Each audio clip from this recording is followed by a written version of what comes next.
Assalamualaikum warahmatullahi wabarakatuh. Selamat pagi, selamat siang, selamat sore, ataupun selamat malam bagi kalian semua yang sedang menonton atau mendengarkan video kali ini.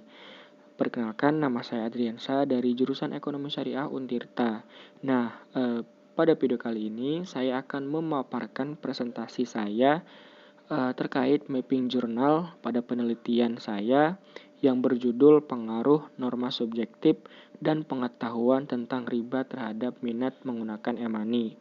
Nah, pada video kali ini saya akan memaparkan mengenai fenomena dan juga jurnal-jurnal terdahulu yang saya pakai pada penelitian saya. Nah, sebagai fenomena bisa kita lihat di sini dan bisa kita rasakan juga gaya hidup masyarakat Indonesia saat ini sangat gandrung sekali dengan penggunaan teknologi, mulai dari penggunaan barang-barang elektronik sampai pada penggunaan uang elektronik. Ternyata sampai pada saat ini Bank Indonesia mencatat sudah sebanyak 51 daftar penerbit uang elektronik di Indonesia. Namun yang menjadi perhatian adalah sebagai negara dengan mayoritas penduduk muslim, jarang sekali penerbit uang elektronik yang menggunakan prinsip syariah dalam penggunaannya.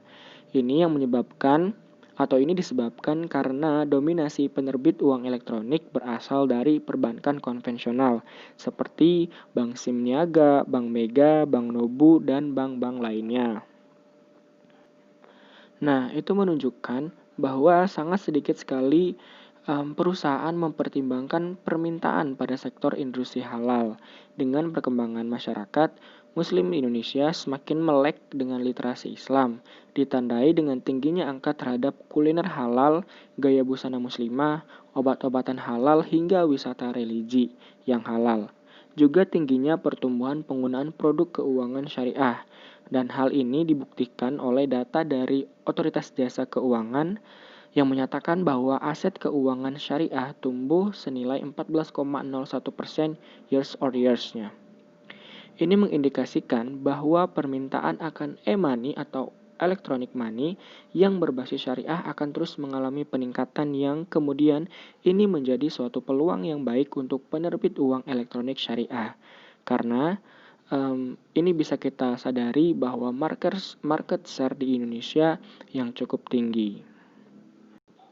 Selain itu, yang lupa saya tambahkan di sini adalah bahwasanya dari data Bank Indonesia mencatat bahwa kepemilikan perusahaan penerbit uang elektronik masih didominasi oleh pemilik atau pemodal-pemodal asing, di mana aset kepemilikannya mencapai 49%. Nah, langsung ke pembahasannya.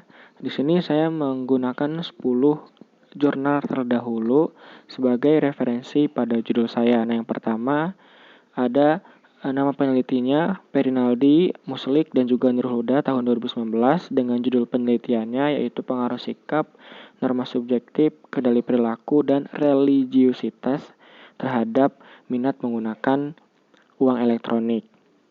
Nah, sebagai variabelnya, untuk variabel independennya ada sikap, norma subjektif, kendali perilaku, dan religiusitas.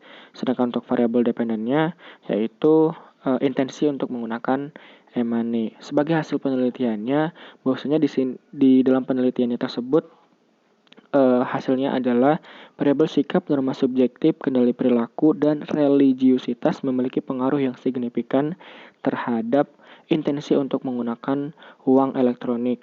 Pun sama dengan penelitian oleh Arianto dan Debbie yang berjudul Pengaruh Attitude, Subjective Norm, dan Perceived Behavioral Control terhadap Repurchase Intention e-money yang juga menyatakan bahwa norma subjektif memiliki pengaruh yang signifikan terhadap penggunaan e-money atau intensi terhadap menggunakan e-money.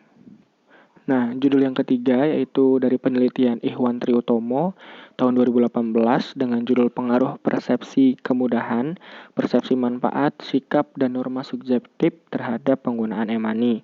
Di mana dari hasilnya dikatakan bahwa persepsi kemudahan, persepsi manfaat, sikap, dan norma subjektif memiliki pengaruh positif terhadap minat penggunaan e-money.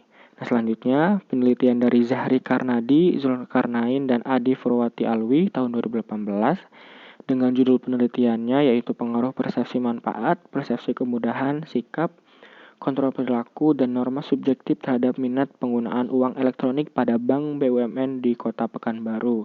Dan hasil penelitiannya mengatakan bahwa minat penggunaan uang secara signifikan dipengaruhi oleh persepsi manfaat, sikap, kontrol perilaku, kemudahan, penggunaan, dan norma subjektif. Kemudian untuk judul yang kelima yaitu dari Novera Delvi Permata tahun 2020 dengan judul penelitiannya yaitu pengaruh subjektif norm, kegunaan, keamanan, dan manfaat terhadap minat penggunaan berlanjut elektronik money OVO. Dan untuk hasilnya dikatakan bahwa subjektif norm dan manfaat memiliki pengaruh terhadap minat penggunaan berlanjut e-money. Sedangkan kegunaan dan keamanan tidak memiliki pengaruh terhadap intensi untuk menggunakan electronic money OVO ini. Kemudian penelitian keenam yang dilakukan oleh Melby Subhan dengan judulnya Pengaruh Promosi, Norma Subjektif, dan Manfaat Terhadap Keputusan Menggunakan e-money pada Nasabah Bank Umum dan Bank Umum Syariah di Jakarta menyatakan hasilnya dalam penelitiannya yaitu promosi norma subjektif memiliki pengaruh yang signifikan terhadap keputusan menggunakan e-money di DKI Jakarta. Selanjutnya ada penelitian dari Henry Nustiko Aji, Ijra Berakon, Muapi, dan Muammar Nur Khalid pada tahun 2019 dengan judul penelitiannya yaitu The Moderating Role of Knowledge About Riba on Intention to Use E-Money Finding from Indonesia, di mana dalam hasil penelitiannya menunjukkan bahwa kemudahan penggunaan dan kegunaan sebagai prediktor utama terhadap niat menggunakan e-money. Sementara itu, variabel moderasi menjelaskan kesediaan mereka bergantung pada pengetahuan tentang riba karena hal ini secara signifikan memoderasi.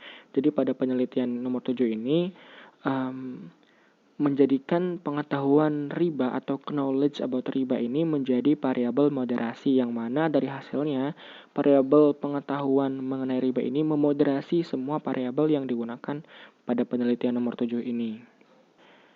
Nah, judul yang selanjutnya penelitian yang dilakukan oleh Alvalia Citra Ayudia Amin Wibowo pada tahun 2018 dengan judul penelitiannya The Intention to Use E-Money Using Theory of Planned Behavior and Locus of Control menyatakan dengan hasil penelitiannya bahwa sikap serta pengendalian perilaku perspektif berpengaruh positif terhadap niat menggunakan e-money, sedangkan norma subjektif terbukti tidak berpengaruh. Namun, khusus untuk responden yang tinggal di desa, variabel norma subjektif justru memiliki pengaruh, sedangkan variabel pengendali perilaku perspektif tidak berpengaruh terhadap niat, di mana LOC tidak terbukti memoderasi variabel yang ada di teori of planned behavior dengan maksud menggunakan e-money.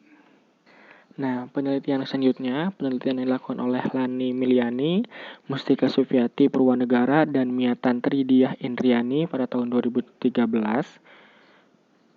dengan judul penelitian Adoption Behavior of E-Money, di mana dalam hasilnya yaitu variabel keuntungan mempengaruhi terhadap niat menggunakan e-money, sedangkan variabel keamanan tidak mempengaruhi terhadap niat menggunakan e-money.